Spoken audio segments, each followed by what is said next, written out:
Hi, how are you? I'm Anthony from Cypher House, and today I'm back with some more Escape from Alcatraz. We've been making some good progress escaping through the various corridors and components of Alcatraz. Last time we got a key from the Birdman of Alcatraz, as well as another key from the puzzle Breaking Out. We also solved the puzzle Division Puzz, but we haven't used the information that we got from that puzzle for anything yet.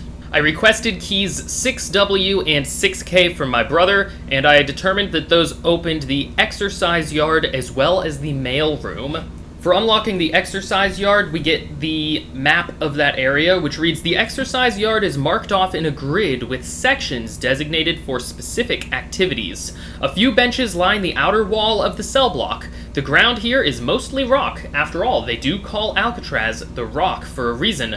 But perhaps, if you had some handy digging implements, you might try tunneling your way out." So we need to find something to dig with by the sound of it. And this is the map. We have our door to the first floor, there's a basketball court, some benches, the exercise yard, the boxing ring, and the weight area. I am guessing I need to know, like, which square to dig in as well. And so maybe there's going to be, like, a crossword puzzle or something that overlays this grid at some point. For unlocking the mailroom, I also got this letter, which is a special memo to all the guards from the Alcatraz Federal Penitentiary. And when I open up the letter, I get this. It says, "To all guards from the warden, outgoing prisoner mail. Note, please read this aloud to your fellow guards. In answer to escape concerns, all letters from prison should be read in order to identify any means of escape." So that's really all I have. We didn't unlock a new puzzle, just this memo. I think that escape concerns was another one of our puzzles. Yeah, Escape Concerns was one of the very first crossword puzzles that we solved in the hunt. We originally overlaid the escape routes on top of that in order to find a solution, but it sounds like there might be something else in there. Okay, I copied down the completed grid from the Escape Concerns puzzle. According to the letter, all letters from prison should be read in order to identify any means of escape. So do the letters from prison show up in here is the question. There's a few P's and R's. There's like, I see PRI here. Okay, these I's are kind of like, they look like, at least these sets of three over here look like they might be in sort of a specific pattern. So I think I'm going to try highlighting all of the letters from prison. See if that gets me something. They do all seem to be in like similar areas of the grid. So yeah, I think this is forming a message of some kind. Let's get the O's. And lastly, we have the N's.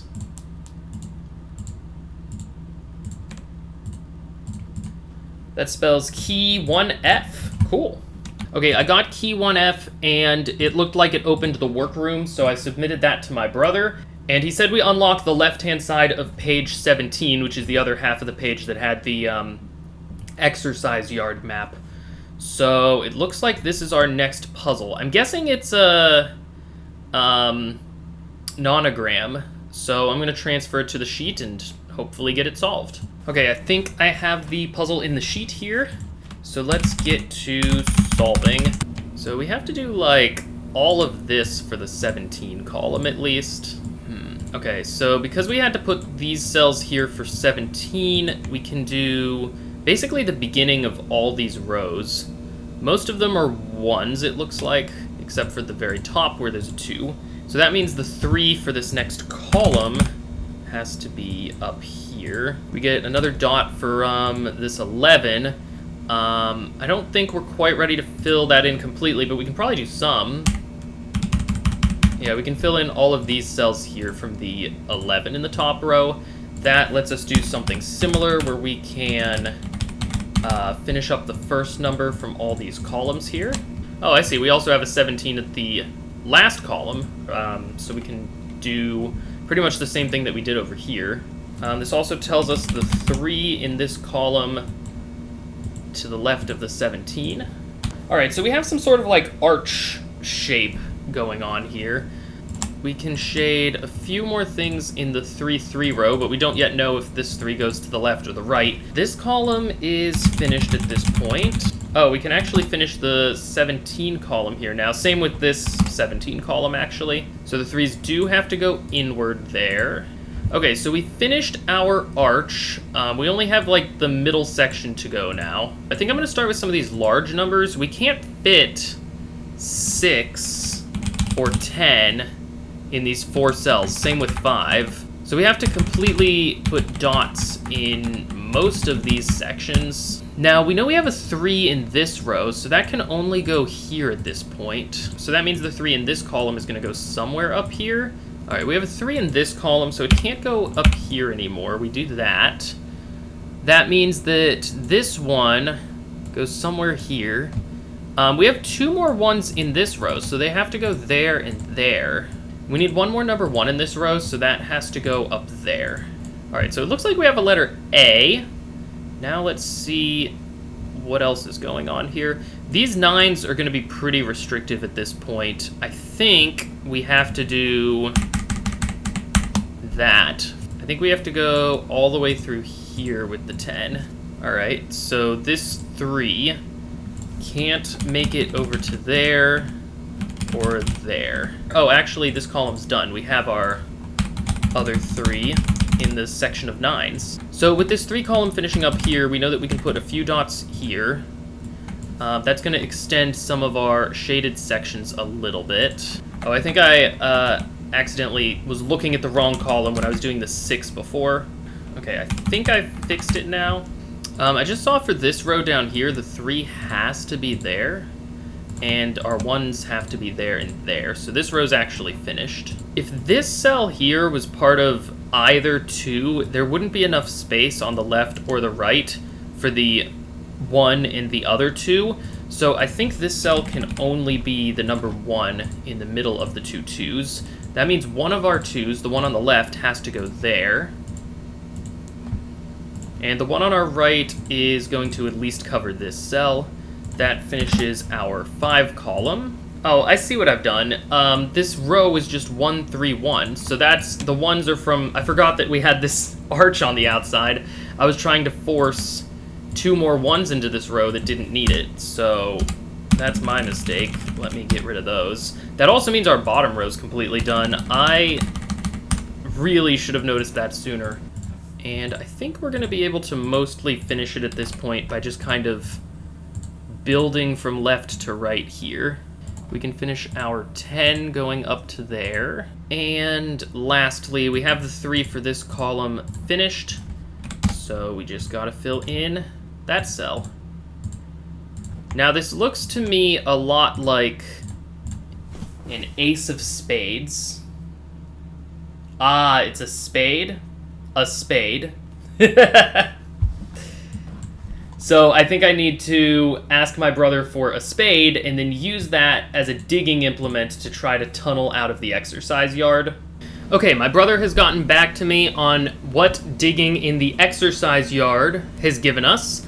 And apparently what we find is this critical code puzzle. So we have a coded letter, and to me, I think, if I recall, code is, yeah, exactly the phrase that was used up here. So I'm guessing, well, it's weird. I had thought, I had thought, you know, we have a code from letters to numbers, right? So I had thought when we were going to use this, we were going to have numbers that we were going to translate. I wonder if I can just treat it kind of like a normal cryptogram and try to solve it that way. Now I have cryptogram solvers online that I could use, but it's been a while since I just tried to solve a cryptogram on my own, so I might give it a quick attempt here. I'm seeing 2 QVCs over here, and I'm seeing a QV at the end of this word. So I'm wondering if QVC is the... Yeah, there's a lot of C's. Okay, I'm tempted to say QVC is the. So if I'm correct, in the code, I think Q is a letter T. I think V is a letter H. And I think C is a letter E. Alright, I think I have all the T, H's, and E's in here now. One thing that I noticed, I don't know why it's capitalized, but I'm almost wondering if this word is the word escape. Okay, I found a way to zoom in even further, which is good because I was having a little bit of trouble looking at the characters from that far away. I'm not 100% sure that escape is correct, just because I can't think of any reason that it would be capitalized in a letter like this. So I'm almost wondering if this is like maybe a famous quote or something, and if maybe this is about Europe? I'm feeling like P could be the letter O, because I'm wondering if this MVP is the word who up here. Actually, that would make sense if this is in fact Europe. That would make the P be the letter O. I think I'm going to risk it. We also have 2, which I missed before. So yeah, the P's probably the O. So I don't think there's any other great options that this 3-letter word can be other than who. So I'm going to guess the letter M is the letter W. So now I'm wondering if this is Mark Twain. Was our other random quote from Mark Twain? Yeah, our proverbial wisdom quote was also from Mark Twain. That can't be a coincidence. Maybe whatever this letter's telling us is going to apply back to that in some way.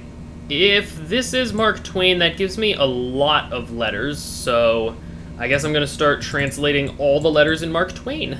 Alright, I think I replaced most of the letters in Mark Twain. I might have missed a couple, but I think I mostly got them. And we are forming a lot of real words, like we have rate at the end of this. We had the word right, although, yep, looks like that's supposed to be writer. I did miss an R there. I'm curious as to what the second word's going to be. A hack? Probably a hack writer. A hack writer who's something. This is going to be fourth rate. I'm going to start with that, because fourth rate feels pretty clear. It looks like I was right about this word being Europe, so I'm going to make that J our letter P. Yeah, I think it's going to be a hack writer who would have been... Yeah, I think it's going to be a hack writer who would have been considered. So we have E as the letter S. A hack writer who would have been considered fourth rate in Europe, who tried out... Yeah. A few of the old, proven, surefire literary, so the letter U is a Y. Surefire literary skeletons with sufficient local color to intrigue. So Z is the letter G. To intrigue the superficial and the lazy. This is William Faulkner on Mark Twain. So I don't think we used the letters D, X, or Y in the code, which correspond in some way to our letters Q, J, and X. Okay, so I was curious if our cipher spelled anything out, and it doesn't really look like it unless it does it if maybe I sort by the plain text letters instead of the coded letters. That doesn't seem to spell anything out either. So something in this is probably telling us what we should be doing with that Mark Twain quote that we got earlier. He was a hack writer who would have been considered fourth rate. I wonder if that's important. Like, am I supposed to take the fourth letters of something? Meanwhile, Mark Twain's quote is, "There are 3 kinds of lies, damned lies, and statistics." I guess I'll try translating this phrase back into code. That's like the only thing I can think to do at the moment. Yeah, the further I go with this, the more I feel like this probably isn't the right step. I mean, I didn't think it was very likely in the first place. Like, how are you going to encode like a hidden key or something in a famous, like, phrase or quote? Like, even if you can change any of the letters to any other letters, like, I still don't think it's very likely that you'd be able to hide something like that. I knew that the whole thing wasn't going to spell something out, but I was hoping that, I don't know, a column or a diagonal or something would read, like, key 12 or something like that. Yeah, so that doesn't look right. Ah, okay, so division puz Division Puzz said that we'd finish our long division puzzle to get a coded message, which I had noticed at the very beginning, but I kind of ruled out because I had it in my head that I was going to be taking other numbers somewhere and converting them to letters using this code. What I'm now wondering, we got these letters in this order from 0 to 9. Maybe I use those and they're currently coded. Perhaps I decode them using the cipher I just figured out. So L would become an I, E becomes an S becomes a K, C becomes an E, U becomes a Y, T becomes an F, P becomes an O, R becomes a U, A becomes an R, and Z becomes a G. So that says, is key for G. Okay, so I kind of used this. I thought it was going to relate back to proverbial wisdom, and maybe, I mean, I kind of doubt it, but it kind of does in that they're both about Mark Twain. I feel like that's not a coincidence, but I also don't feel like it's a big enough connection to justify the existence of proverbial wisdom just yet. So I think there's going to be more to this. But for now, I'm going to send my brother that I want key 4G and hope that that's correct. Alright, a little bit happened while I wasn't recording. My brother gave me key 4G, which I realized went to the cell block exit here. I remembered that there are these bars sort of blocking the cell block exit. So I reread the section about the first floor north that has that door, and it says that the cell block door is behind a gate of iron bars with no visible locks. It's either operated remotely from the control room, or it would take a hacksaw to get through the bars. And when I read hacksaw, I realized that a hack is exactly what William Faulkner calls Mark Twain. He calls Mark Twain a hack writer. And another name for a proverb is a saw. So this phrase from Mark Twain, there are 3 kinds of lies. This is a saw that has been written by a hack writer, so it's a hacksaw. So I sent pretty much exactly that to my brother. I said, since William Faulkner called Mark Twain a hack writer, can I use the lies and damn lies statistics quote from Proverbial Wisdom as a hacksaw? And he said, yes, you can. That you use that hacksaw to saw through the bars, and then I use the key to open up the cell block exit, and that gives me the next 2 pages of the PDF. So we now have access to this, which is a map of Alcatraz Island. We have several key aspects. There's the main jailhouse building, which is where we've mostly been staying. But there's also like a water tower, there's several docks.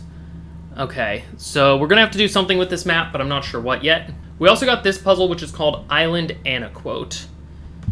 These look like our previous puzzles. Okay, it looks like we need to take 3 letters from each of these previous puzzles and put them into here to get trigrams.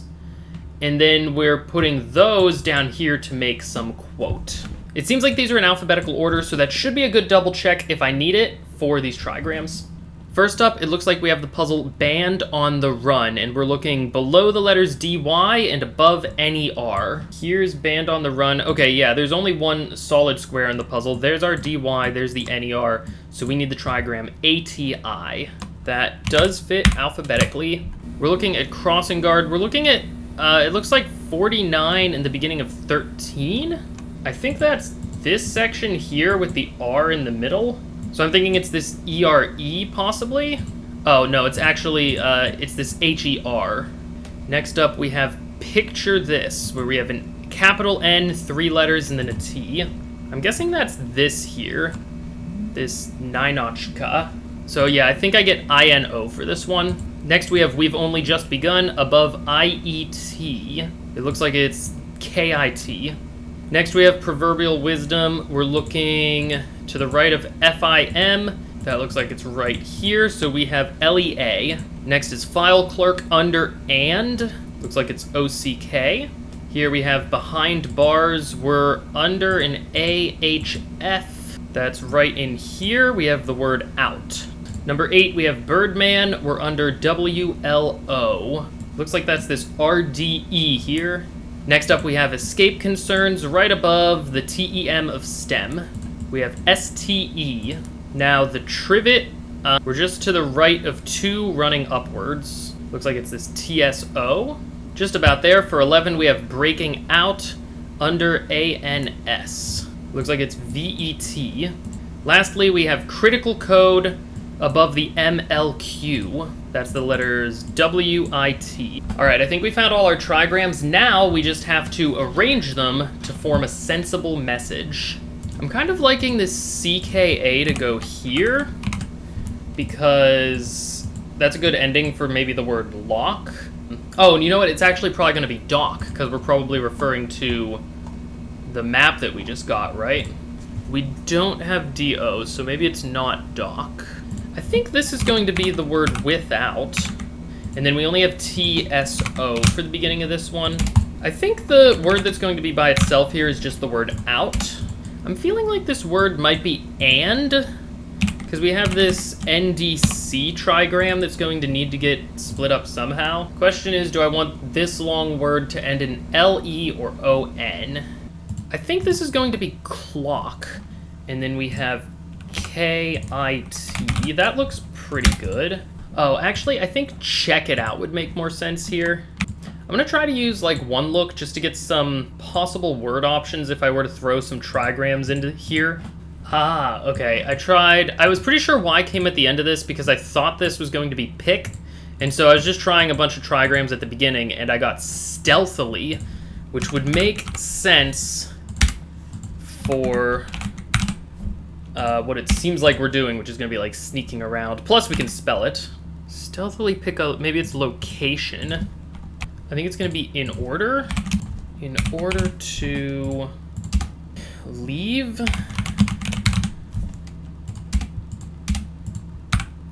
the rock. Stealthily pick a location and check it out without sound in order to leave the rock. I wonder what it means, check it out without sound. I just saw that the word sound is actually hidden here in Southern Dock. So that would actually leave me with the rock. So stealthily pick a location and check it out without sound in order to leave the rock. So I think it's just cluing that I need to go to the Southern Dock, because Southern Dock without sound is the rock.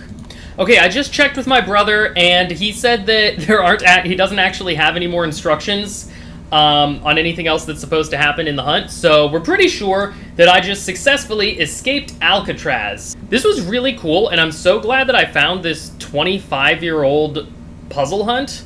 It really feels like a puzzle hunt from a different era. Like, it feels like a lot of puzzle hunts presently have like built off of all these inside jokes and ideas from other puzzle hunts, and this feels like back to the basics. You know, let's just solve some puzzles. Most, if not all of these, I would say could probably be done without any internet access. Plus it encapsulates this like escape room feel that I feel like just kind of gets lost a little bit in the modern era of like purely online puzzle hunts. So I really enjoyed solving this, like, a ton. I had so much fun with this.